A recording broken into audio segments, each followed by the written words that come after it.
Hello everyone, welcome to KS jewellery collections. ఈ వీడియోలో వచ్చేసి మీకు మల్టిపుల్ కలెక్షన్స్ అయితే తీసుకొచ్చామండి. సో అన్ని different types of patterns and different type of collections ఉన్నాయి.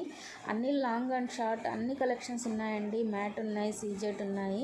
మల్టిపుల్ కలెక్షన్స్ మీరు ఈ వీడియోలో చూడొచ్చు. అండ్ ఈ వీడియోలో వచ్చేసి మీకు శ్రావణ మాసం కదండి ఇప్పుడు. సో 5% అయితే మీకు డిస్కౌంట్ ఆఫర్ కూడా ఉందండి ఈ కోడ్ మీద. సో మీకు ఇందులో ఏమైనా నచ్చినట్లయితే స్క్రీన్ షాట్ తీసుకొని పైన కనిపిస్తున్న వాట్సాప్ నెంబర్కి మాకు పింక్ చేసి మీరు బుక్ చేసుకోవచ్చండి. చూడండి, ఇందులో నక్షి ఉన్నాయి, పోల్ కలెక్షన్స్ ఉన్నాయి, అట్లాగే షార్ట్ అండ్ లాంగ్ కూడా ఉన్నాయి, చోకర్ టైప్స్ ఉన్నాయి. అన్ని డిఫరెంట్ టైప్స్ ఆఫ్ కలెక్షన్స్ ఉన్నాయండి. మీరు జడకుందన్ ఉంది, సీజెడ్ ఉంది, డైమండ్ ఫినిషింగ్ ఉంది, అట్లా అన్ని డిఫరెంట్ టైప్ ఆఫ్ కలెక్షన్స్ ఉన్నాయి. చూడండి, వీడియో అయితే మిస్ అవ్వద్దండి. చూడండి, చూసి మీకు నచ్చినట్లయితే ఒక లైక్ చేయండి. Thank you.